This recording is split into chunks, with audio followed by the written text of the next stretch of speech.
So, we're going to start with 2 sticks. That's how it always starts. So you get left and right-handed ambidexterity. So grab your 2 sticks.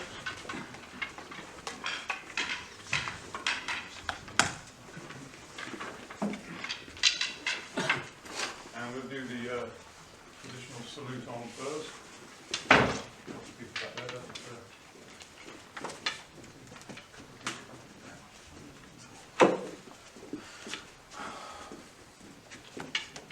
Okay, so feet together.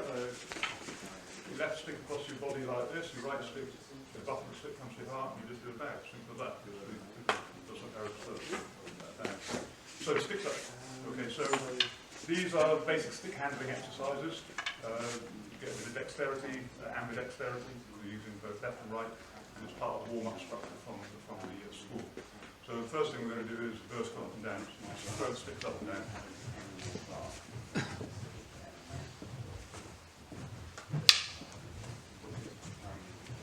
I'm trying to get a little bit of air break so you can hear them as you go down and up. So that is a force. Okay, now you're going to do 1 up, 1 down.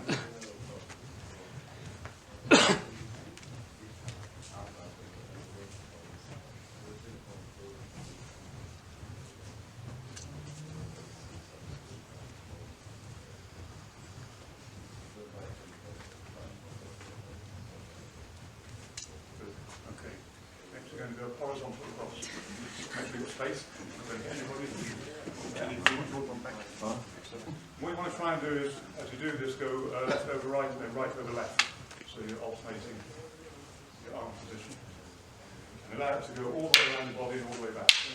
Make sure you turn your hand from palm up to palm down to palm up. So you're getting this rotation.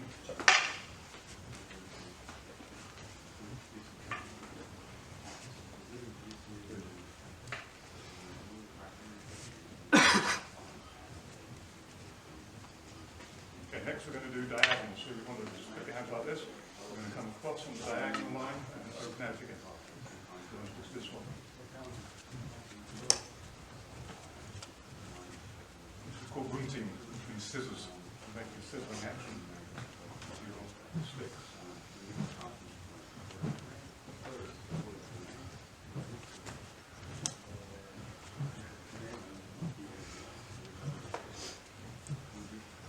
Basic stick handling drills. There are more, but basic 12.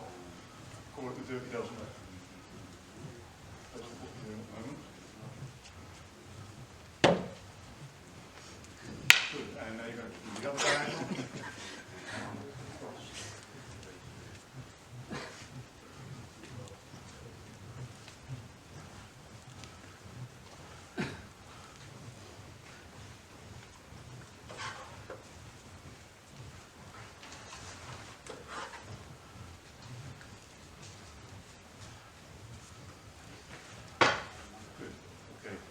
Up.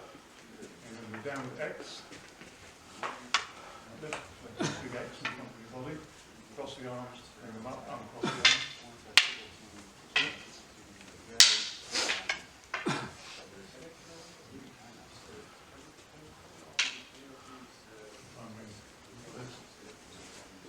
Down here.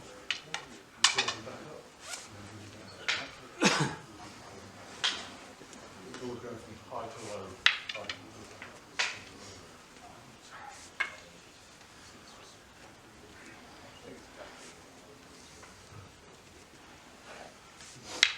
Again, if you can, you want to get right over left on the first set and then left over right on the second set. If you can.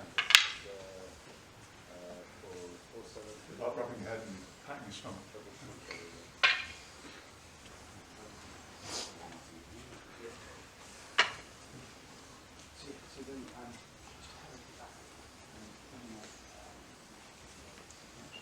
Okay, now you're going to go the other way. You're going to go from low up to high, low up to high.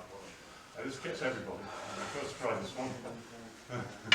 So start low, bring your arms up and let them cross in front of you. And let the tips drop behind you, drop your arms, and then open out and move them upwards. Again from low to high, crossing over, let the tips drop behind you, Let your arms drop. And then open up and high. Low to high. Got the sticks behind you. Bring it up in front. Low to high. That's it. If you're doing just one stick, you're just doing this as a V, upper deck, with a V. This is that, and this. Same thing from low to high, low to high. You're doing them both at the same time, and it's that that gets people.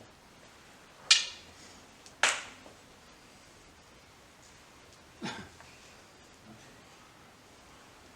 if you're not careful, you'll end up going the other way. That's it. Low to high, low to high. That's it.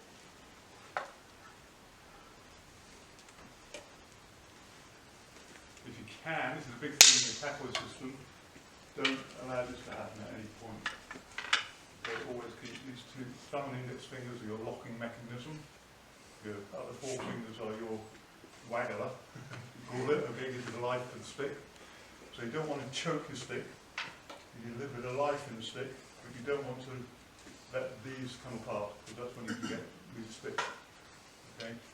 So it's always in the wrist turn that you're working in the closest position. So try not to open your fingers at any point. Although that might seem easier for your wrist rotation, it puts you in a bad position in terms of being disarmed easily. You need to get a good grip on the stick. This is really good if you're in a grappling art. This is good to do as well, because it teaches you to get a good strong grip for gi control and that sort of thing. So now you're going to put those two together. So you're going to go down, down, and then up, up. Down, down, and then up, up. Down, and up. So now you're making this shape basically in front of you. This is the down section, and then you've got the up section. So down, and down, and up, and up. Down, and down, and up, up. Down, and down, and up, and up. 1, 2. You're on the low line, up to the high line. Now you're on the high line, go down to the low line, and then low to high.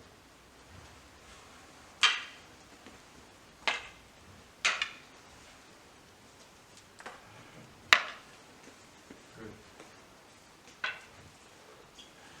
You can do more than one. You can do this twice if you want to. You can do this one twice. You can do this one twice. You can do this one twice. Or you can stick to one. It's up to you. It's one of those things that takes practice. And we don't have time today to do the practice, I'm afraid. We need to go home with it. Okay? So, next one. This is called vertical soft drop. So, if you drop your stick down the bottom, you're going to make two capital letter D's in front of you, back to back. So, you're going to curve the sticks up at the side until your wrists are pretty much together at the top. And you're going to turn your hands over and then just let the sticks drop down the middle. It's called vertical soft drop. And then you curve out, turn over, drop down. Curve out, turn over, drop down. Curve out, turn over, drop down.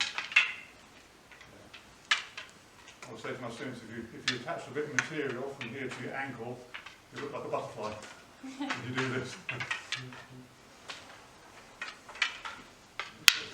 Curve, up, turn over, drop straight down. 1, 2, 3. Really good for the shoulder strengthening.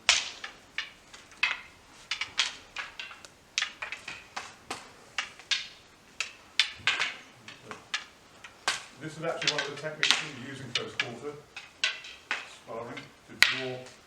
A lot of the tackle systems based on, if you look at Bruce Lee's system of attack by drawing. What you want to do is, what we're doing with this particular move, is drawing that person's hand out before we come down in the middle. Drawing sort of attack by drawing. And then I can hit down the centre line. And that's really the kind of thing that you're practicing when you do this. Although it's good for the wrist, good for the shoulders as well.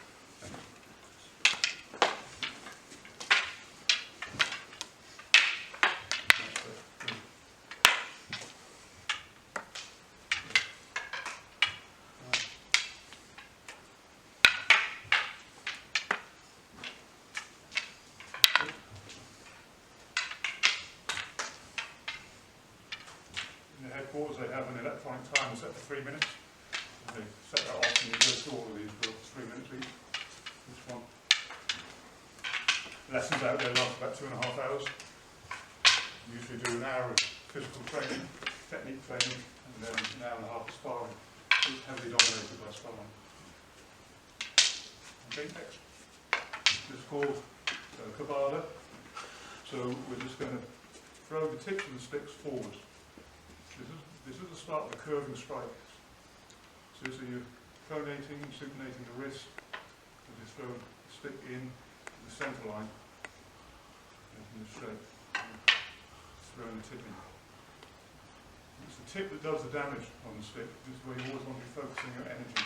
Tip of the stick, not the middle. There are two parts of the stick you really need, this end and this end. In a way you get rid of the middle bit, you don't need it very much. It's the blocking, but the striking, it's always the tip of the stick. So that's where you're focusing your energy when you do this throwing. This is really going to warm your wrists up, your forearms.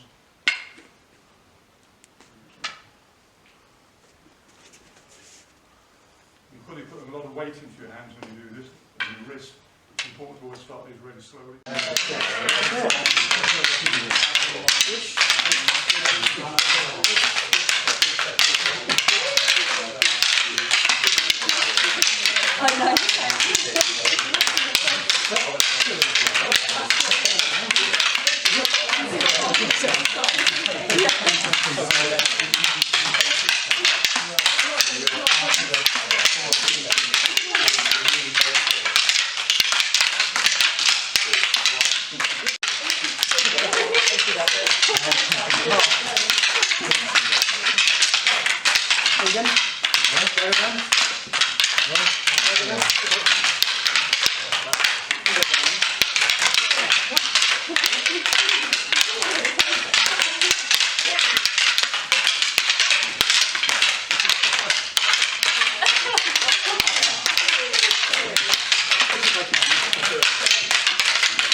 Eight to nine down to the knee. So 8 backhand to the knee, 9 forehand to the knee.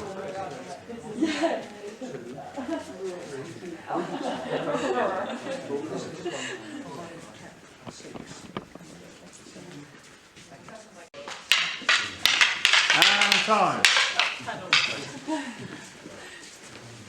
Okay, so now we're going to add in the 3. I keep getting to turn that thing on. I've just remembered.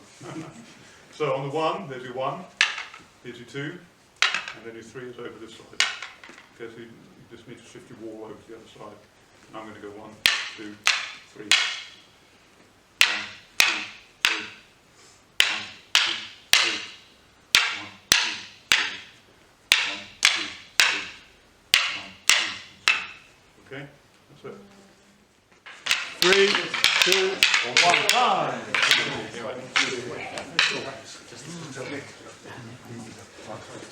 So, to control a weapon, you can't, well you can control a weapon.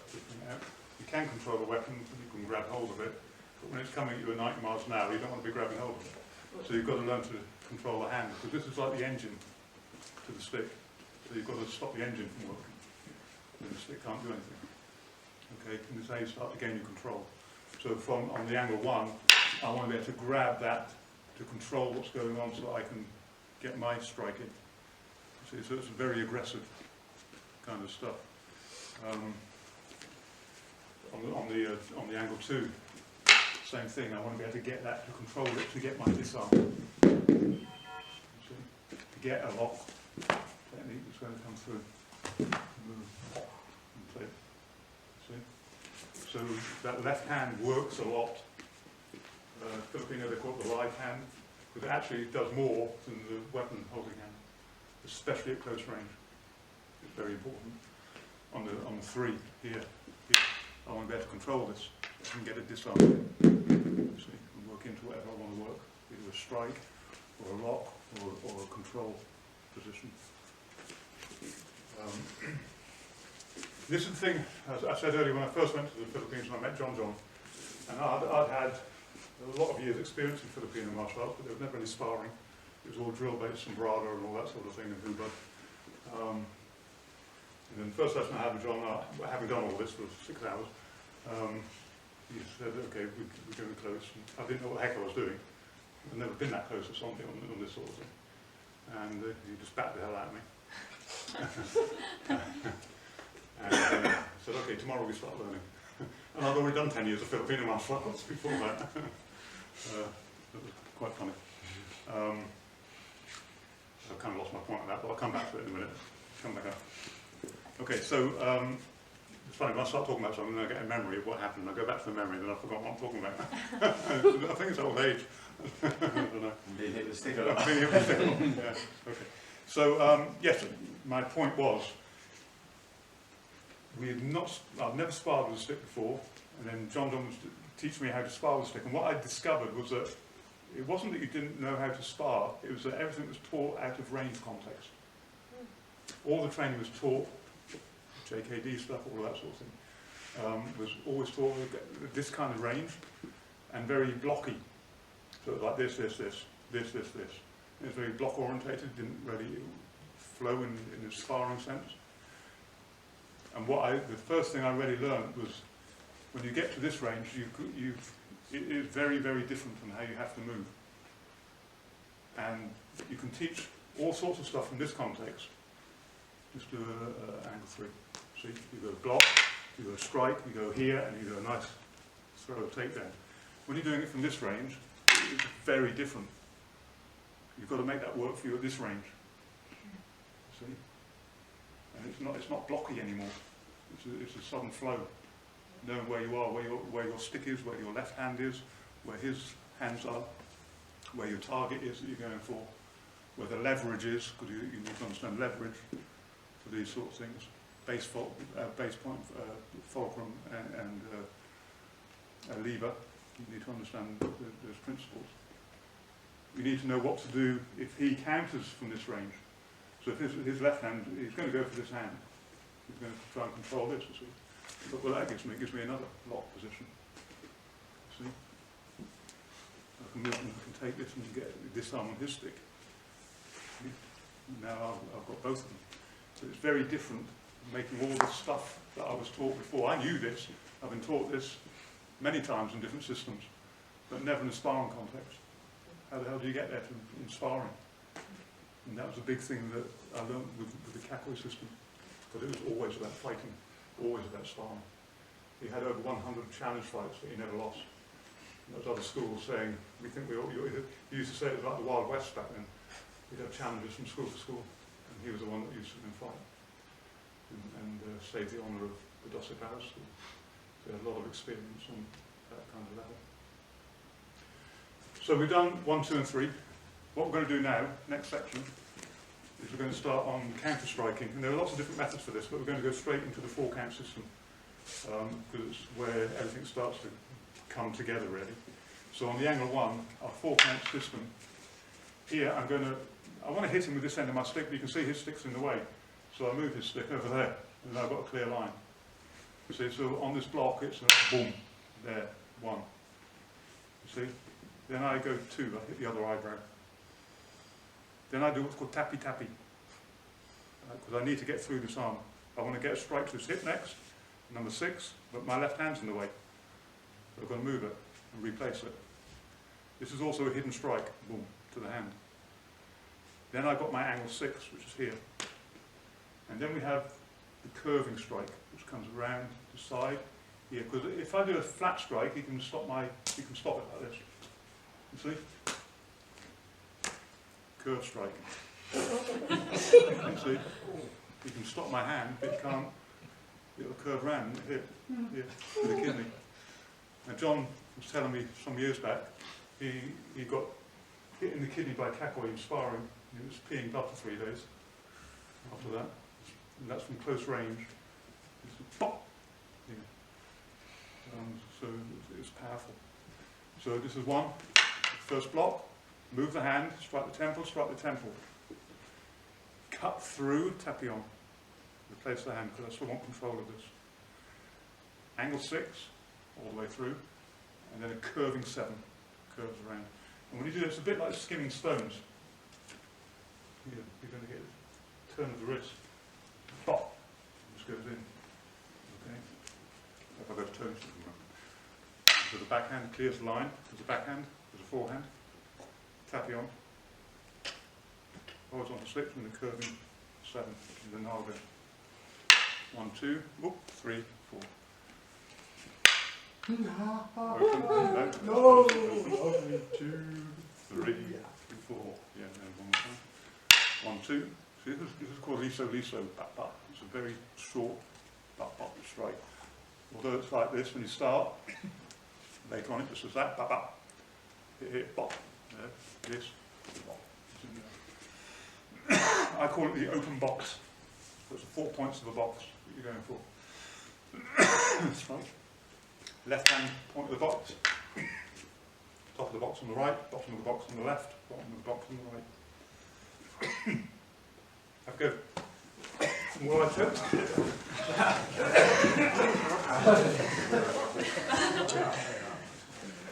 So this is directness of movement again. Concept of straight line being the shortest point between 2 points when he attacks. Here, bop, that's where I am. I've opened that window, you see, because the tip of my stick is here. I don't want to come all the way around here to go here. It's not direct enough. Bop, it's there straight away. You see, directness of movement is really important. So again, as he attacks, I boom, it's in and done. See? Then it's the second eyebrow strike. Tapion is in this here. You've got to get this arm out of the way, but you've got to take control of that limb afterwards. Close range system, I want to be able to throw him or lock him. Hit, and now I've got control of that arm. I've got the ability to start locking up, controlling, moving into whatever I want to do. Yeah, okay. So it's that aggressive attack.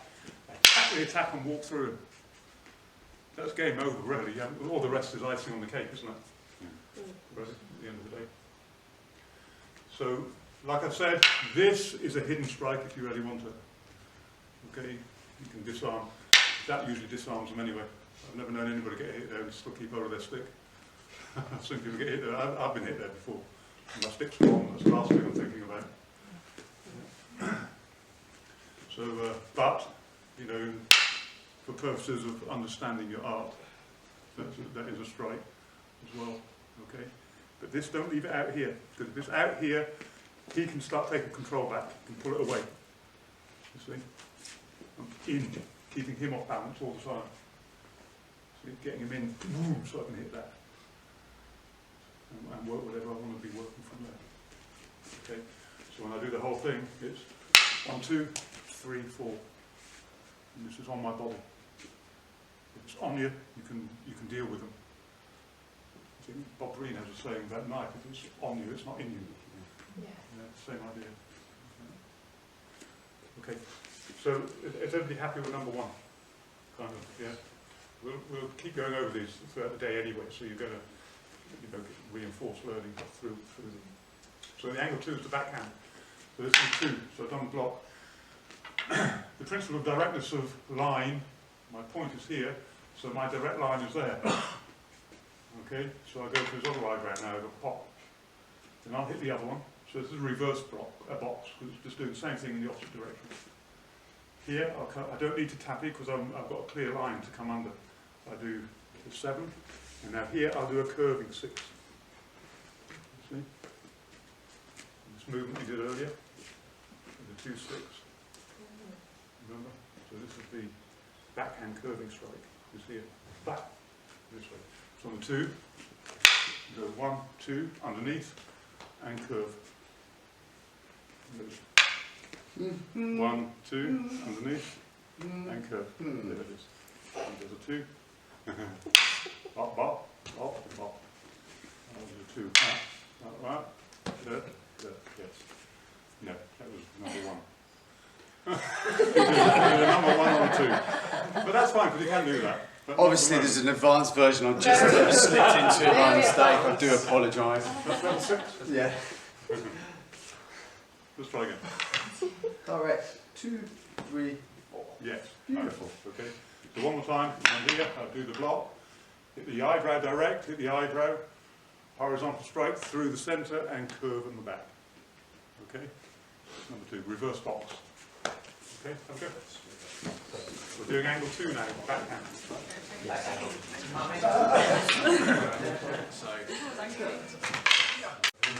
So, once you've got control, try not to let go of the control.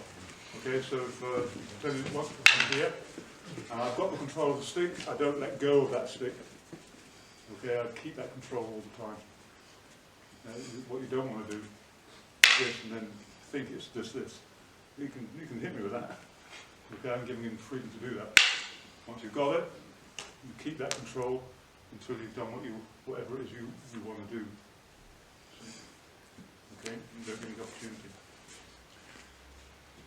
Is everybody okay with number 2? Yeah, we're going to recap on these anyway. Okay. Number 3. Number 3, we're on this side. So he's going to stay on that side, and my directness of strike is going to be from here. Again, just like number 1. I have to tappy on through though for this, because my arm's in the way. So I've got to tappy to make space. Okay, then I hit the other eyebrow again.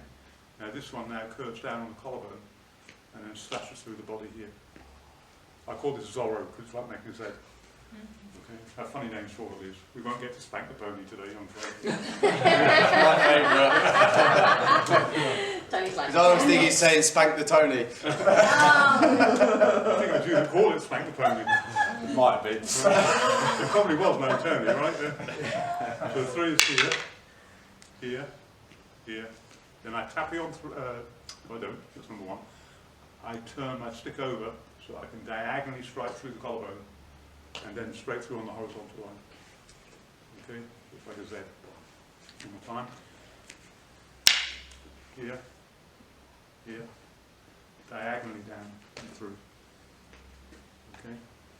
There's a different, for the 12 angles, there's a different sequence for every one of the 12. Because they set you up in different ways for different things. So this is number 3. This way. Okay. Again. When I do this, this is an important tip here. If I keep this here and I do my tappy, his arm can get in the way. So when I block, I push it down, then I can tappy. When I've got the line open. So you're opening the line and then through. So when you attack, I'm down there and up. So again, it's an aggressive nap. So it gets the body to do this sort of thing.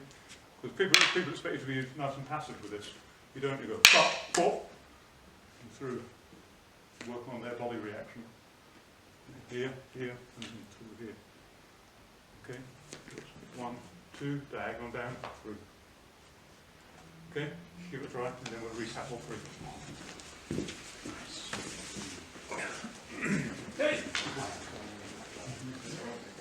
Well, now 5 seconds now.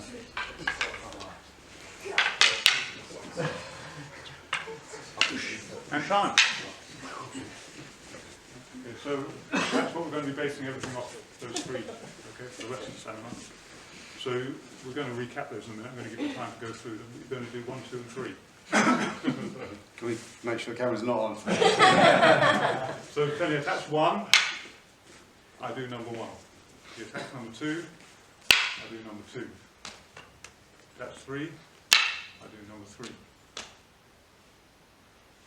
Attach 1, he does number 8. Attach 2. That's 2. Well done. Attach 3. You just done this one. Tap Oh, down. no, Tap again. down, good. Tap through, yes. Okay, so you're doing 1, 2, 3 again. Number 1, open box. Number 2, closed box. Number 3, Zorro. Okay, I'm going to give you 10 minutes on this. Okay, and then we're going to have a quick break. Yeah, and then we'll carry on after that. Okay, off you go. Just here. The whole process of disarming somebody or locking somebody Oh, best disarm ever. Give me that. is you're either turning the wrist outwards or you're turning the wrist inwards. And it's all based on that. Okay, so when I do any of the odd number disarms, it's always an outward wrist lock position. Whenever I do any of the even numbers, it becomes, for the disarmed or the locks, it becomes an inward movement. This comes from the Pangamot system. Pangamot is the empty-handed side of Kekoi's system.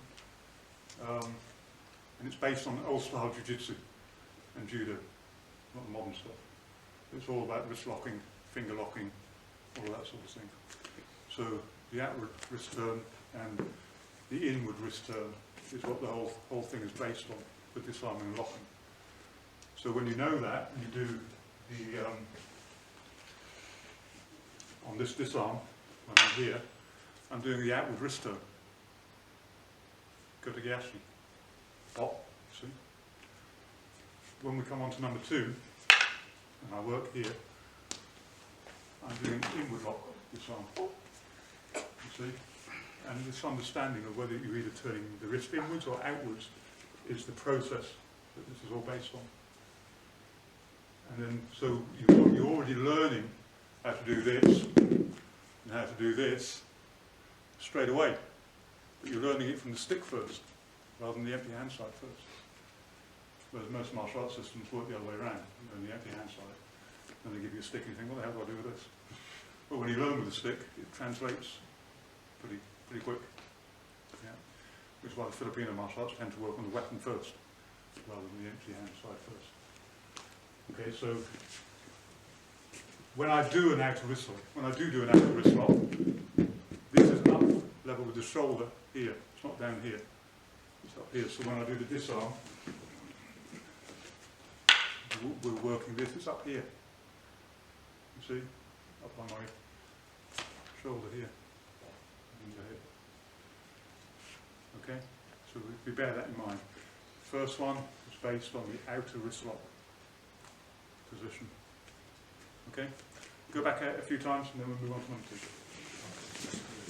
In relation to the strikes first, again I haven't got time for that, so we're going to go straight from the strike sequence into the disarm that comes with it. And you'll see how the striking process is designed to set you up for the disarm, or to set you up for the lock, or to set you up for the throw. Okay, it's quite clever the way it's all been put together. But we'll go here. Number 1 is here, and then I turn this as I've got hold of it. So I point this stick down to 6 o'clock. I use my pop or punyo to hit that bone here. You break that, and then you clear. Just clear it out of the way. Okay, that's the first disarm. 1, 2, 3, 4, 5, 6. Done. I've got to turn it. 1, 2, 3, 4. Turn this down. 5 clears. Okay. 1, 2, 3, 4, 5, 6. 1, 2, 3, 4, 5, 6. So this, see, this is why you've got to keep control. Because while I'm hitting him, I'm doing this. You hit people to take their mind off what's happening here. And he's worrying about what this is doing. He's not thinking about what I'm doing with this. You see? So I can get that turned down. Get it to 6 o'clock, because then that's the wrist in hyperextension. You break that. You don't have to. And then you just clear with your forearm. Yeah. Now when you do the clear, remember you've got another end of your stick. Because what I see people do is they do this and they forget the other end of the stick and it hits the person in the head, which is fine, but they don't want to train with you very much. Okay, so keep it upright on the vertical, more on the vertical when you do the clear, so you don't hit them in the head by accident without knowing it. Okay, so again, 4 count number 1, here to here. Okay, that's it. And all you're going to do is literally clear this, pull on this. There. Okay. If I did it just with this arm, it would go 1, down, here, clear. You see? Within the template, it's there. Okay? Got it? You think? We'll give it a go.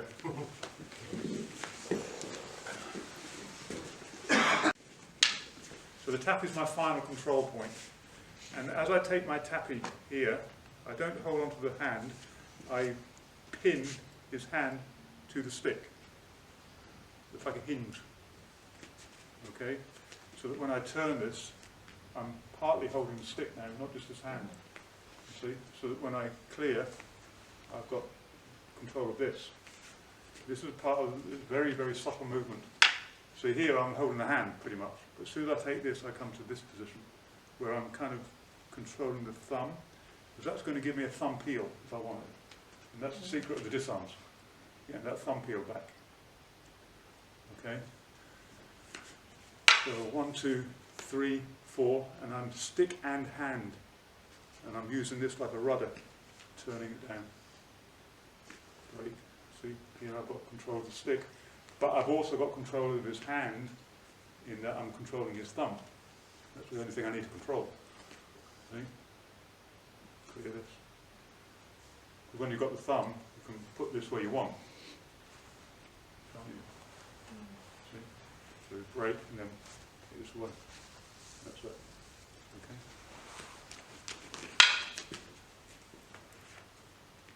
There you see? To the stick. Okay?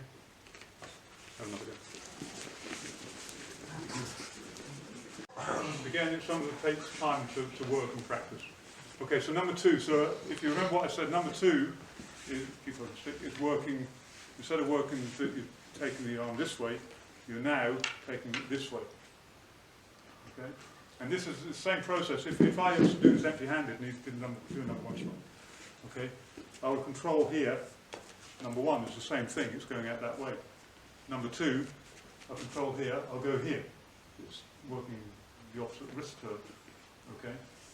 So you do the similar sort of thing with the stick, but because you've got the stick, it changes slightly, not a whole lot, but a little bit.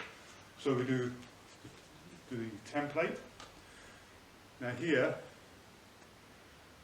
this is on my shoulder, because that gives me a base, so I can turn this over. You see? And I put this arm up at the same time here. Boom. That'll hit straight down. See? Yeah, and it sits on your butt. So on 2, here, here, this. I just turn this, putting you towards his face, onto the centre line. This comes up, and then my left arm is my lever. That is horrendously. I actually forgot how much that hurts. Now, the thing about this is,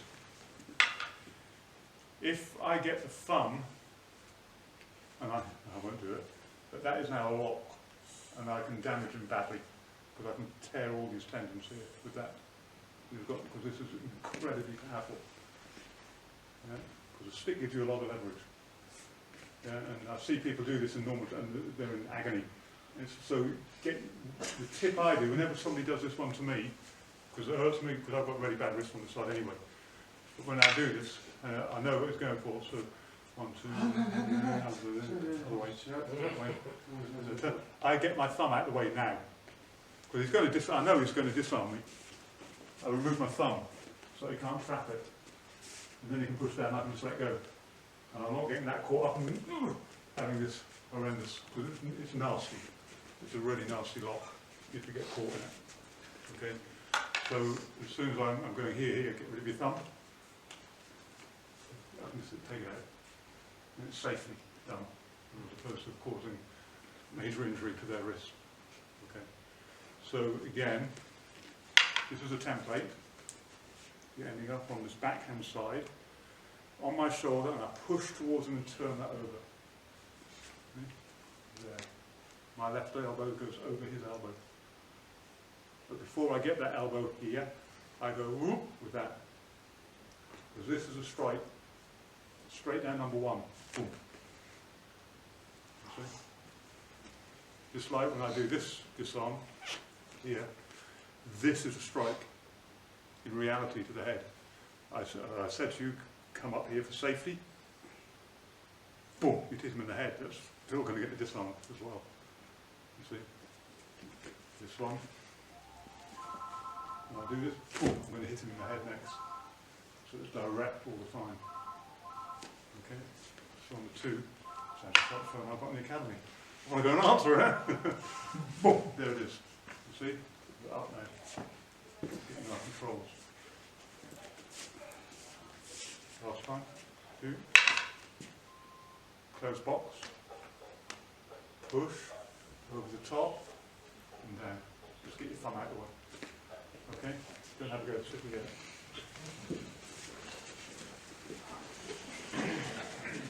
They don't teach the set one. But today we're here to learn the set stuff. Because it's quite an important one to learn this. Especially if you've never done any jiu-jitsu type stuff before, understanding how to get the angle right. It's quite angle dependent. Okay? And over the years I found it's probably the disarm that frustrates people the most to learn. And frustration in training at an early stage is not a great thing.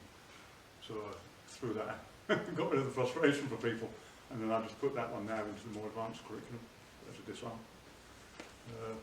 But I wanted you to get the Kakoi stuff ready today. There are lots of other ones you could do. And in fact, you should be able to do every disarm you should be able to do against every angle. So like the disarm you did for number one, you should be able to do for all 12 angles. The disarm you do for number two, you should be able to work from all 12 angles. And then you've got to look for 12 different disarms for every single angle. That's the other part of the separation of 12 is very important. You're always finding 12 methods of doing one thing. And that's what's a lifelong kind of pursuit. Okay, so number three. Number three is quite easy. I call it steering wheel. If I was teaching it as isolated technique, I would be hinge that and then turn like a steering wheel. See? So sometimes I call it suntok. Suntok means fist. So it means fist to fist, like doing a hook punch almost. And I do that. And again, you see it's an outward wrist lock position. When we put it in with a template, we go 1, 2, 3, 4, out. See?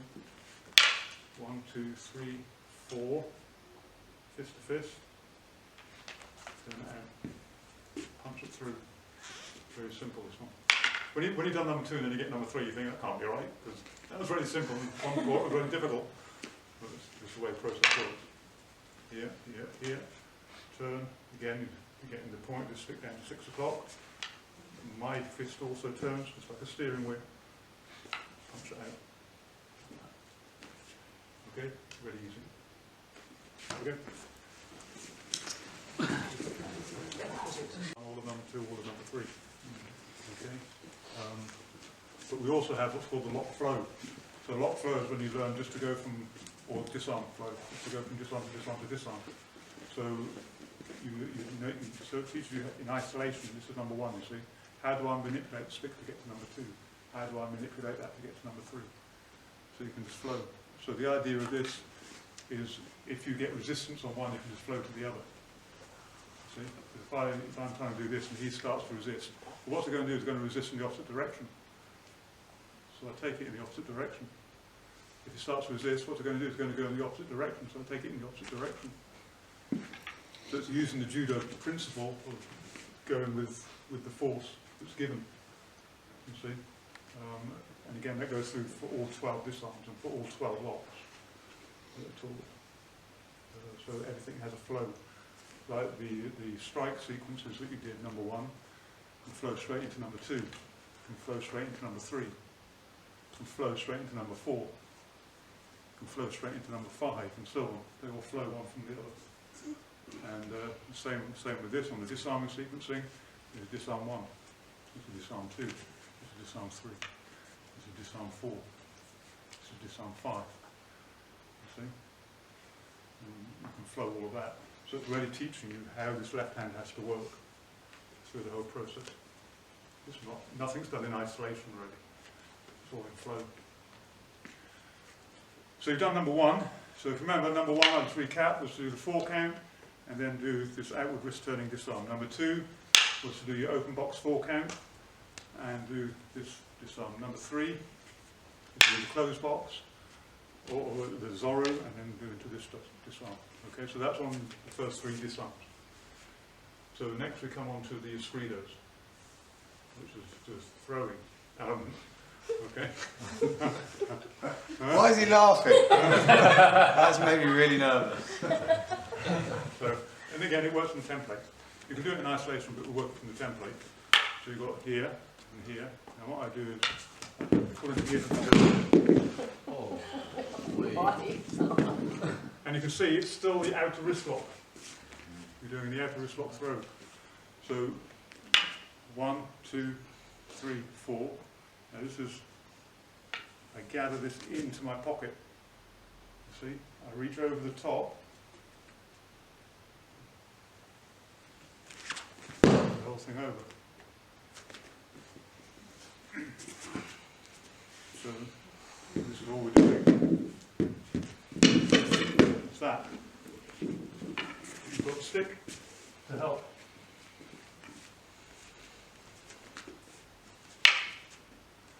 This pull, judo principle, what do they do? Pull back. You see? There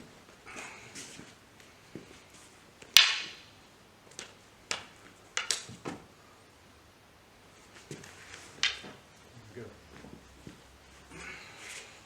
So on this goes in between. You see there's a triangle here between the shoulder, the end of the stick, and this area here. This is a triangle. All triangles in Filipino martial arts. You've got to understand where they are and look for them. I put my top pocket at the pinnacle of the triangle, pull it across to my opposite pocket. See? It's going to get him to resist the other way. My left hand goes in front of my own stick. And I grab that wrist, 4 fingers around the back of the hand, thumb in the middle. Then as he pulls, I rotate the whole thing in his direction and take him down. See? So dip jump.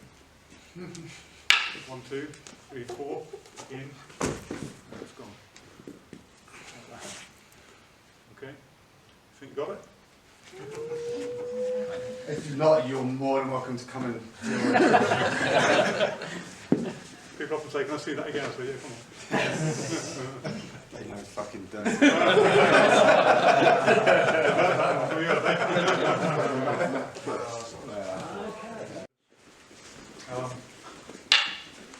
When I get the bridge, I've got to check that elbow, because otherwise he could use it as I'm moving this way, he just collapses it in on me.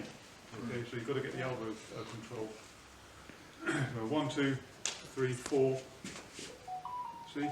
Control this elbow. Then this moves in. Yeah. So just a little thing that people miss on the demo. Bridge, elbow, pop. And you see that little tap down, what's his body going to do? It's going to go up. And that's kind of what you're using to help with the flow as well. 1, 2, 3, 4, I go tap down, up.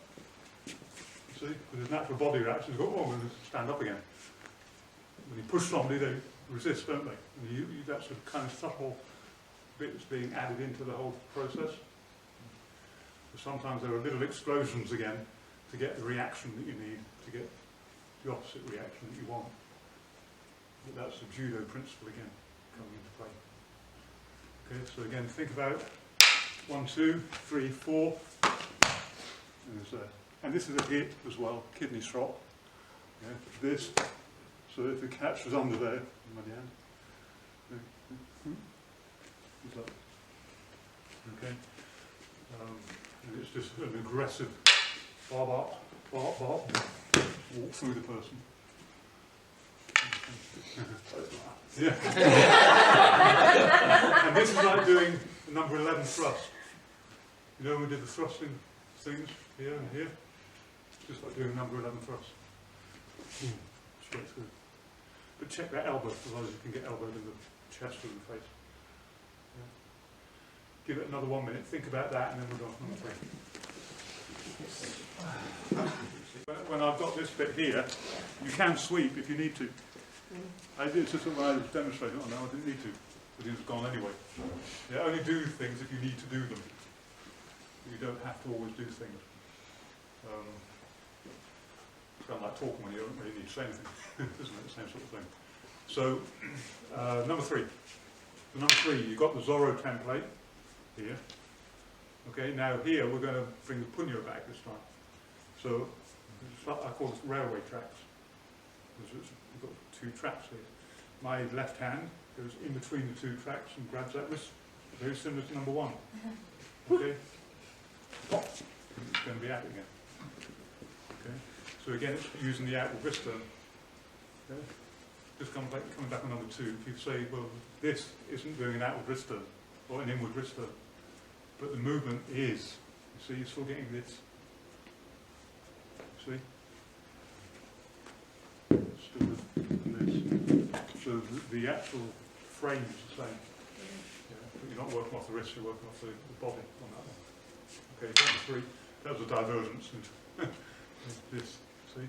And again, because it sticks on this side of my body for 3, whereas on the number 1 it's on this side of the body. You see? Or this on this. For the number 3 on the Zorro was on this side of the body, so you come up that way. And I pull him again to get him off balance, reaching between the 2 tracks, and then the rotation's back out. Okay. So that the rotation, so there's 3 again. 1, 2 Zorros here, on here, and then back here. Okay, so as long as you get that bit using a punyo in between the 2, and then that rotation again. Okay, have a go.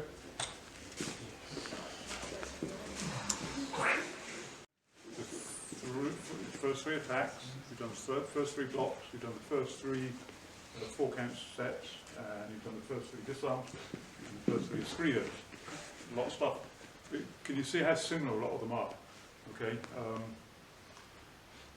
which is what, although it seems very complex, it is actually very simple when you understand the principles behind it. So for locking and throwing, you either just turn the wrist in or you're turning it that way or that way. That's the only 2 ways you can really go, isn't it? Really, as long as you're doing one or the other, then you're going to get the result. But the bit that's hard for people is how you manipulate everything to get to that position. Yeah, so it's the transitions in between challenging for people. But the principles of it are all very simple. So how do you make all this stuff work in a sparring context? Because it's still drilling at the moment, aren't we? Feeding 1, 2, 3. So the quarto sparring, there's a whole process of learning this. It starts with what's called a circle drill here. Because this is the range we're working at. And then I would learn how to apply number 1 from here. See? Number 1, I can straight away go into my scredos or my disarms or whatever I want to. See? We're working this circle. There's a strike, there's a strike. See? There's that, there's that. Yeah? And come up and with 2, I can move. We can work 3. We can start working to other disarms that we have. We can start manipulating this way. See? So it's this is how you start developing your sparring skills. And we have a number of what are called palisade drills. This is palisade 1. This is palisade 2. And you're reversing the circle. And then bringing it back. And we have what we call pop-pop palisade.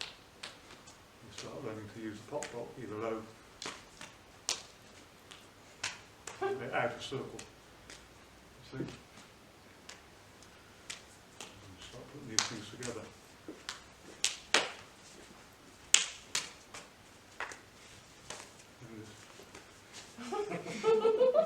See, now I start controlling this arm. See? I always put my hand there because I know he does that. So, and you can see, because here, within this circle, look, so I can pick this up, manipulate this. You know, everyone knows, if you've done JKD or anything, you know Huber. This is usually the process that's taught, Huber process. You know, the straight line Huber or the circle line Huber. See? This is where you learn stuff from the JKD Carly perspective. Capoeira is always this circle because you never want to be trapped. As soon as you start doing this, you can get trapped. So you're learning within the capoeira system to always be open, open, open. This rock. See?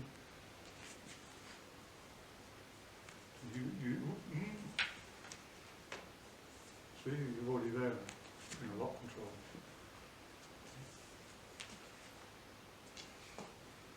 You're already hitting. This is what I heard constantly for 3 weeks in the Philippines was just eat steak, eat steak. Kaungarote.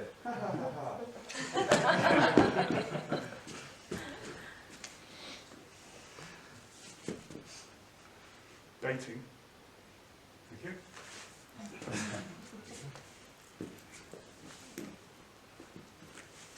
The deceptiveness of the stick.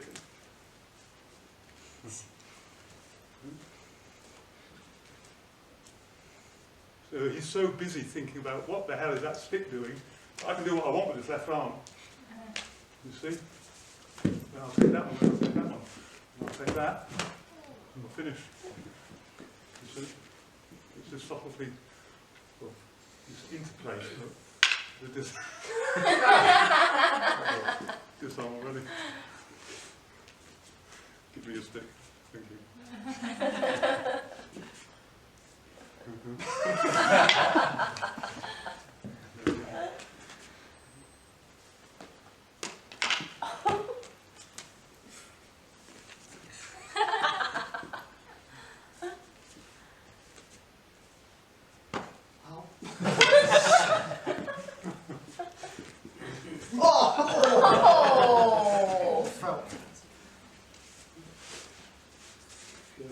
Already compression lock. If I do, this is here. If I do that, see, you get that tension build up. Take your teeth. It did. Took 2 of my teeth out. Cost me £2 to get the teeth sorted out after something like that. So sparring can be dangerous if you don't have the control. If that's under the control, because it's so close. So it's all the control agent in the match. You see?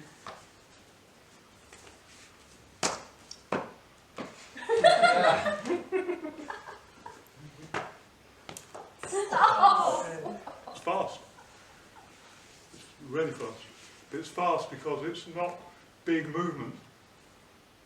It's all tight and contained. So it's the compression of it that makes it fast. And that's what you get after all the time. But we're going to try this. We're going to do the circle drill. So the basic idea on the circle drill is if he's at 11 o'clock, I'm at 5 o'clock. I pass him past, and he picks up 11 to 5, 11 to 5. And look where my hand goes, up the middle, always through the centre line.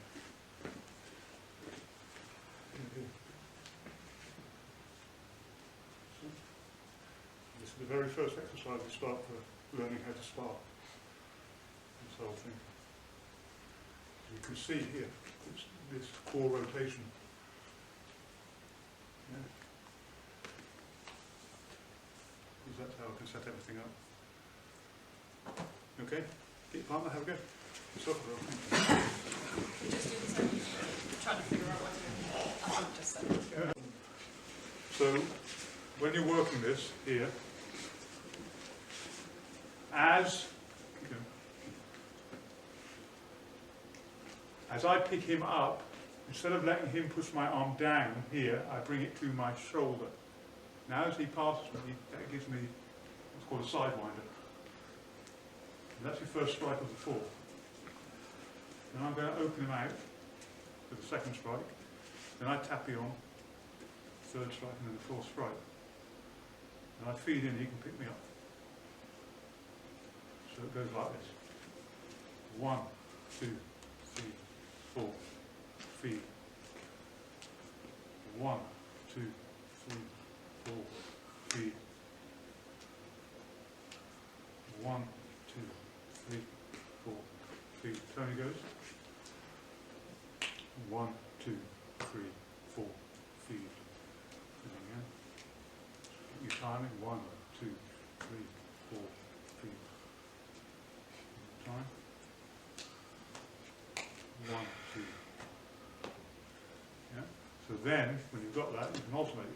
He goes, I go.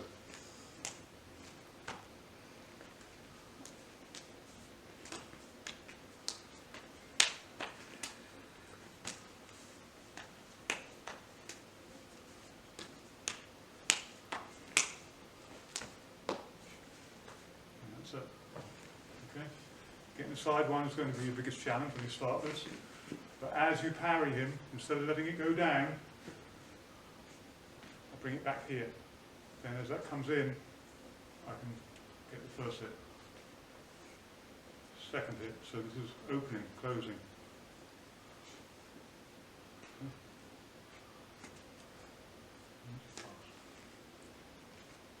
Okay, you'll give it a go, I'll walk around and help. Okay.